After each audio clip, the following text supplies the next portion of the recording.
Holy Gospel according to St. Luke, the 14th chapter.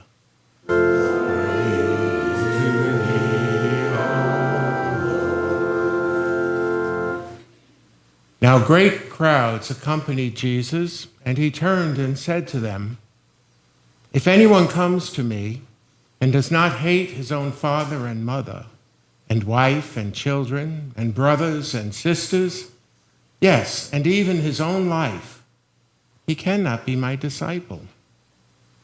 Whoever does not bear his own cross and come after me cannot be my disciple.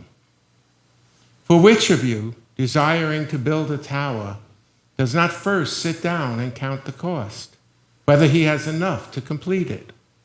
Otherwise, when he has laid a foundation and is not able to finish, all who see it will begin to mock him, saying, 'This man began to build and was not able to finish.' Or what king, going out to encounter another king in war, will not sit down first and deliberate whether he is able with 10,000 to meet him who comes against him with 20,000? And if not, while the other is yet a great way off, he sends a delegation and asks for terms of peace.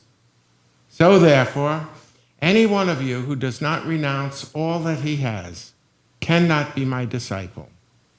Salt is good, but if salt has lost its taste, how shall its saltiness be restored? It is of no use, either for the soil or for the manure pile. It is thrown away. But he who has ears to hear, let him hear." The gospel of the Lord. Praise be to you.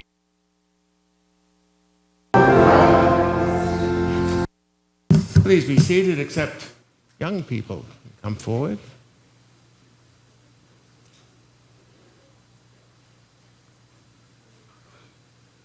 You know, we added extra pews for Elton's funeral. We've lost a lot of space up here in the front. I think we'll have to move them back sooner or later. Well, today was the first day of Sunday school, and I'm glad you came. I wish you would come. In our church life, we're called to give up a lot of things to come to be family together. Because we are God's children. And like our families at home, we gather for certain meals. It's a shame that a lot of families don't meet every night for dinner anymore. They used to always do that, or try to. My own family, when I was little, my father worked at nights. So he would be eating bacon and eggs because he had just woken up when we were having dinner. And then when we would wake up and come for breakfast, he would be eating dinner. And being an old Norwegian sailor, some of the food he made was not very appealing. Codfish head soup at 7 in the morning. Not something I wanted to face, but I did. And then being my father and being a clown, because I come through it genetically, he would take the codfish heads and make puppets out of the codfish heads. Again, before I went to school. This is my childhood.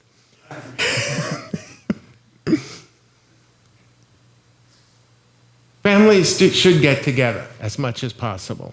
It's not always possible. I'm out here, my wife and son and his family there on the other side of the mountain, so I don't get to see them as much as I would like.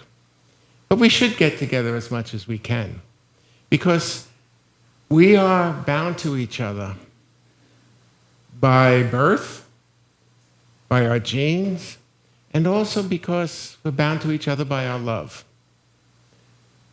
When you were born and your parents looked at you, they saw a little nothing who couldn't do anything except eat, cry, and make messes. And they still loved you. They bought thousands of dollars worth of diapers. And God only knows how much other stuff, because they love you. And they want you to be part of the family. And then the question is, Jesus says you got to abandon your family to be a Christian. And I think the reason he says that, and I will get more into that when we're talking to the adults, but the reason he says that is that our faith is something of great price, great worth. Being a Christian is worth more than life itself because it gives us new life here and the promise of life eternal. So it's worth an awful lot. And so he says it's worth so much that you should be willing to set everything else aside for it. He tells some parables like that about the man who knows there's a treasure in the field next door, so he sells everything he has so he can buy that field and get the treasure. Or a man who sells pearls, who finds the perfect pearl and sells all his other pearls and everything else so he can get the perfect pearl. Our faith in Jesus is like that. Something so good, we should be willing to sell everything to get it. And that's why we come together. And also, hopefully, because it can be fun. We changed the hymns. I'll tell the adults this now. Well, I'll tell them in a minute. Remember, being a Christian means that you have a place in God's heart, that he loves you and will take care of you forever. Okay? Go get a toy, and I'll see you next week. Okay? Like I said, there's not much space here. Where are the toys? I guess they got moved for the funeral. Catch me after church and we'll get you some toys, okay? The highlight of the week was just shot. The highlight of the church service. I'm sorry about that. They've got to be around somewhere. Oh, they're in that room there? Okay. You go get the basket of toys for the kids. You don't want to listen to me anyway.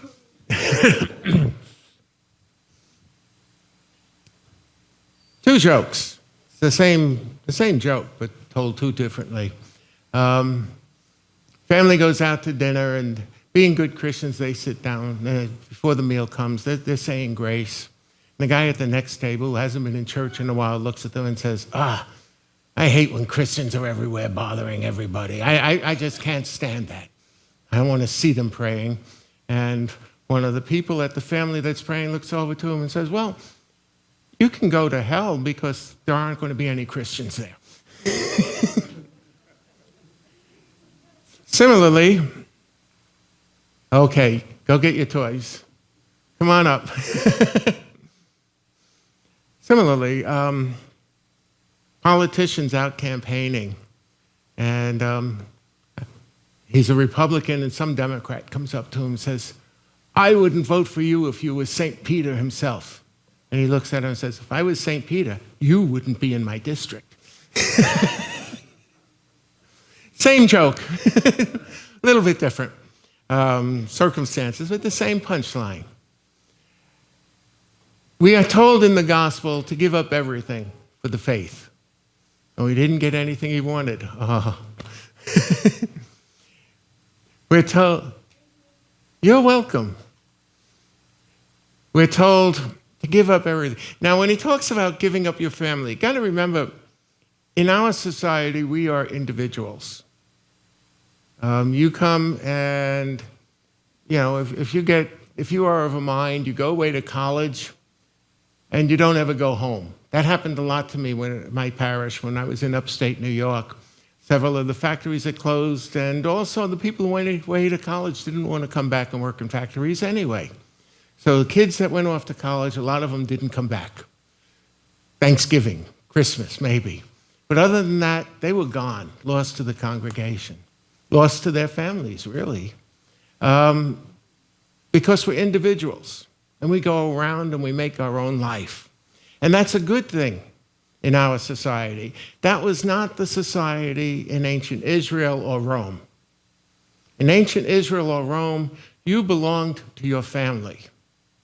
To the point where even if you were in your 40s, if your father wanted to, he could kill you. because he was the father of the family, and that was not a crime. You belonged to the family. We still see images of that. One that we have that's hung on a lot, it's not in our hymnal anymore, but the marriage service, and I imagine those of us who've been married for a while, when you came up to the altar, what's the first thing the pastor said? Who gives this woman to be married to this man? It's in the old hymnal, not in this hymnal.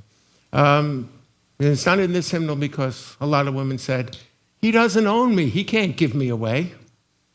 But in the old understanding, yes, he did.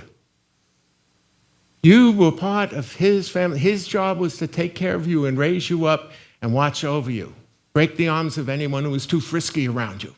That was his job, to protect you until he gave you away to your husband, and then you belonged to your husband. It's only in the 1970s that in the United States, women had the right to have a credit card in their name. We forget that. It's not that long ago. Couldn't sign a document. Your husband or your father had to co-sign. That was the law. You belonged to the family. In Jesus' day, you belonged to your family. You hear the names like Pontius Pilate. Pontius was his family, a family name. They were, wherever he went in the Roman Empire, they were relatives. He belonged to them. And if the family hears that you've committed some sort of grievous sin, they all suffer. Have any of you read Pride and Prejudice? I hope so. It's a good book. If you don't want to take the time of read it, get the Bollywood version, Pride and Prejudice, made by Indians, and instead of 18th century British aristocrats, you've got a bunch of Bollywood people dancing and singing and all. It's a great movie. But it's the same story. And in the story, one of the key dramas is when the youngest daughter gets taken in by some fast-talking, card-playing British soldier. And so when he moves, she runs away and moves in with him. And then the other daughters know that if society learns that their sister had run away and was living in sin, then none of them would get a good marriage. You wouldn't get an aristocrat to marry someone who comes from a family like that. That's what the story's about. And Mr. Darcy saves the day, and Elizabeth falls in love, and the rest of that is, what it is. But the idea is you were part of your family. What Jesus is saying in the gospel lesson is, the family you were part of, you're still related to them. But the family you were part of is replaced by being part of God's family. That's why when we baptize a child, we don't use the last name. We use first name, middle name, not the last name. Because you're not in that family when you're baptized. You die to that, and you come out in God's family. You might have been to 100 baptisms and not noticed that, but that's the truth. We do not use the last name. You are now a child of God. This is the most important thing, or should be the most important thing. And maybe not to the extent where you don't have anything to do with your family anymore, because even in Paul's day, a lot of the people he was writing to, he wrote to the whole family, because the whole family converted to the faith, and then they were one thing, but they were not. The rest of their family might be embarrassed by them, because Christians would do different things. When we read the book of Acts, what do we see Christians did? They went together every day and had dinner together. Whether you were rich or poor, you went together because this was now your family. This was your family meal. 1 Corinthians, what does St. Paul say? He says to the people, you're carrying the old day with you. When you gather, if you're rich, you eat with the other rich people and you eat the rich food. And let the poor people have whatever's left over and the poor food. That's not what the church is about. We are now one family, share it all. And that can be difficult for people, but that's what it is. We have a great gift of being a child of God. And that means we turn our back on the world, even things that we love, like our families. I know that in some cultures, if your child becomes a Christian, they have a funeral for you. You're now dead. It's just the way it is done. And Jesus is saying, you've got a new family. Trust the Lord. Be part of the new family. And if the old family says you no longer fit in, trust in the Lord. That's a hard task. I love my family. Most of them. I'm sure you all have better families than mine. I had some real clunkers. I had some wonderful people, too. Still have wonderful people, but had some clunkers, too. I want to have better relations with them. It's not always easy, but that's okay. I have the family of God's people. And so, yes, for me, I would rather be on the other side of the mountain. I don't know what dinner is going to be over there, but I'm going to be over here. And while I'm going to miss, until next Wednesday night, I'm going to miss being with my family. Come Wednesday night, I'll be with my wife. But until then, we've got FaceTime. But I've got my family here. You are my family. Jesus says that. Who's my family? Your mother and brothers are outside waiting for you. You are my mother and my brothers. This is the family that has value. Because this is the family you're going to spend all eternity with. Some of my relatives, they're in a different district. Let's just say. Maybe not. God is merciful. But judging, not that I should be a judge, but just looking at their life, it's questionable. For us, see the church as your family. Participate in that. I've told the church board and the elders that I will preach stewardship sermon. This is the first of them. And it's not too much about money. A little bit, but not too much. What it's about is come together. Don't come here to church, hear these wonderful sermons that I give, and then go home and say, wasn't that good? And not think about it till next Sunday morning. Participate. Participate. Make it a family for you. We're going to be silly today, and I think we're going to be silly once a month, at least for as long as I'm going to be here, since Pastor Heidi is not coming. Today, after services, because it was the first day of Sunday school, we're having barbecue. So that's good, hamburgers, hot dogs, and some other stuff, including pies. But before we cut up the pies, we're going to have a pie eating contest. Gentlemen, you're invited. Have no shame. You're in front of family. It's okay. We have 11 pies. So, ladies, you're invited too. Okay? Enjoy it. This is family time. We're going to have a cornhole tournament. I don't know how many cornhole things we have. I know at least one made it. Hopefully there's some more. Next month, we're going to be silly again. October 5th or 6th, whichever one is the Sunday. First Sunday in October, bring your pets. Not all 40 dogs, but bring your pets. Bring the good ones. We're going to have a blessing of the animals. I will have water. We'll pray over the water, and I'll sprinkle them with water and bless them. Bring a turtle. I'll bless a turtle. For your little kids, bring your stuffed pet. I'll bless your stuffed pet. I don't care. That'll be part of church. a blessing of your whole life. And your pets, your stuffed animals, they're part of your life. So it's okay. We will pray God's blessings upon them all. Be silly. Be family. I know when I was growing up, my family did a lot of silly things, and this church they tell me this church used to do more things.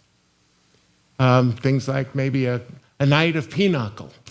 Young people don't know what pinochle is. We got to teach you. We'll play for money. You'll learn quick.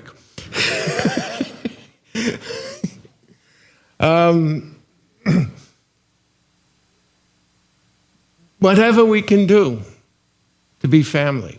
We had a number, I think it was like 4 cottage meetings last year to talk about calling a new pastor.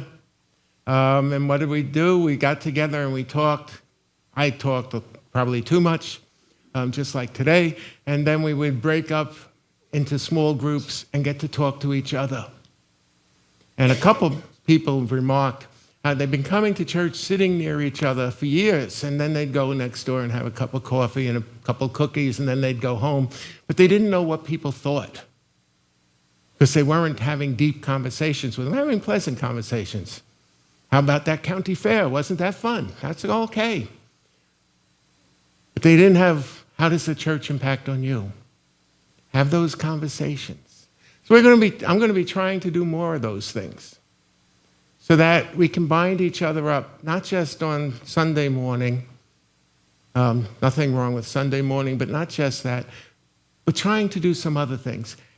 And that's stewardship, taking the time that God has given you, taking the family that God has given you in the church, and melding the time and the family together, taking the gifts that God has given you and using them so that we can grow together as the family of God.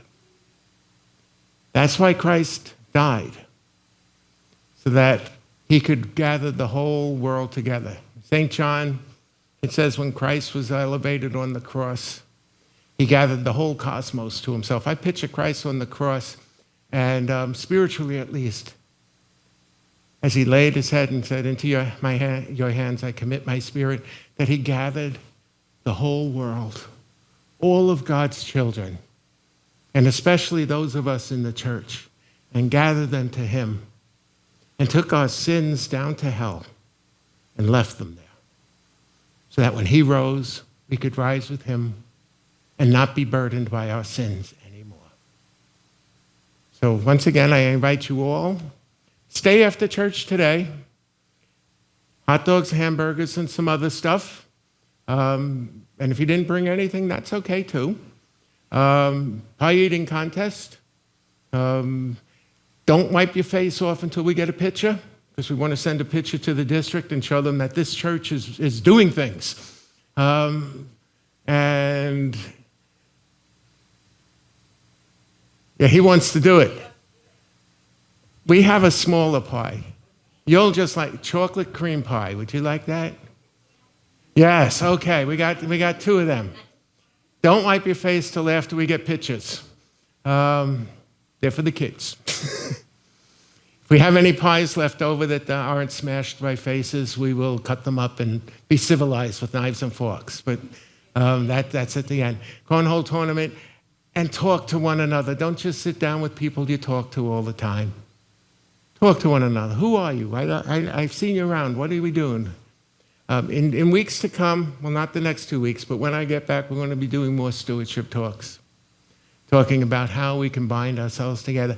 It's a shame Pastor Heidi hasn't come. His loss, not yours. If he's not the one God appointed to be here, don't cry about it. You will find who it is. And until then, I'm punishment for your sins. And so with that, may God bless you and keep you today and all days. May the peace of God be with you all.